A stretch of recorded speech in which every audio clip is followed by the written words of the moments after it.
Good morning, good evening, namaste. Welcome to the Jyotish Light YouTube channel. Our channel focuses on creating a better awareness of the ancient astrology science of India called Jyotish through mainly research and analysis of looking at hundreds, if not more, birth charts and validating some of the concepts and theories mentioned in the text. So essentially, we aim to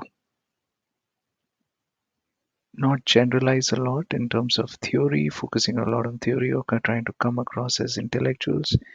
Clearly, it's a vast science and it requires a lot of careful judgment and subjective analysis to arrive at the right conclusions. And we hope by sharing our experience of learning this subject, it will help fellow practitioners, beginners, students, viewers alike. So in this edition of FAQ Bytes, what we want to do is, over a period of time, put out a series of general Q&As about the subject that we've personally encountered as a part of a study, and hopefully that should shed some light and help others as well. So the first question that obviously we wanted to address was this whole concept of natural malefics and benefics, and as you know in Jyotish, Jupiter and Venus are the two natural benefics. Saturn, Mars, Rahu, Ketu are natural malefics. Moon and Mercury are neutral, and Sun, to an extent, is a lesser malefic. But generally, depending on association, they tend to act favorably or unfavorably. Now, that's the general headline statement. However, does that mean that whenever you're running, let's say, the time period of Jupiter and Venus, it's going to be a great period for you or me, for anybody else? And the answer is it depends.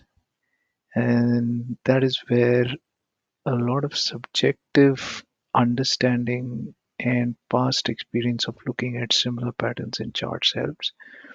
Generally, we would want to consider three or four things to come at a conclusion on whether the natural benefics will continue to give positive results in all areas of life. One is the overall disposition and condition of the ascendant lord and just the general construct of the chart as such. What you also want to look at is whether these natural benefics are functional benefics in the chart. And so, for example, um, if you take, say, a Gemini ascendant, uh, Jupiter becomes a Maraka as the seventh lord, and so can bring about difficult situations in its period or subperiod. Alternately, if you take, say, a Libra ascendant, Jupiter becomes the sixth lord, and it can bring out or manifest those themes in its period or subperiod. Now, there are additional qualifying factors, especially if Jupiter and Venus are under the um, influence of natural malefics like Saturn or Mars, especially if they are the Trik Lord houses, which is that they rule 6, 8, 12 houses.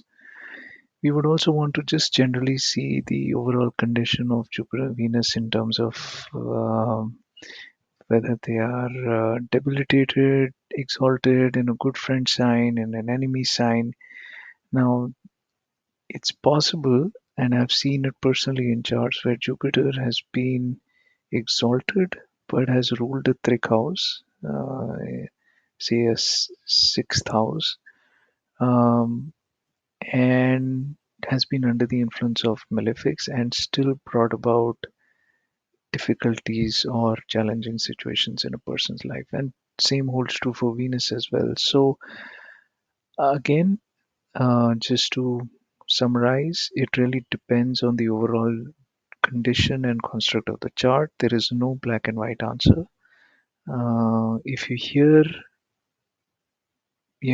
so-called knowledgeable astrologers saying that, if a person is going to run the period of Jupiter or Venus, it's always going to be great in all areas of life, then please take it with a pinch of salt. So that was the FAQ for today. I hope you learned something out of it. Thank you so much.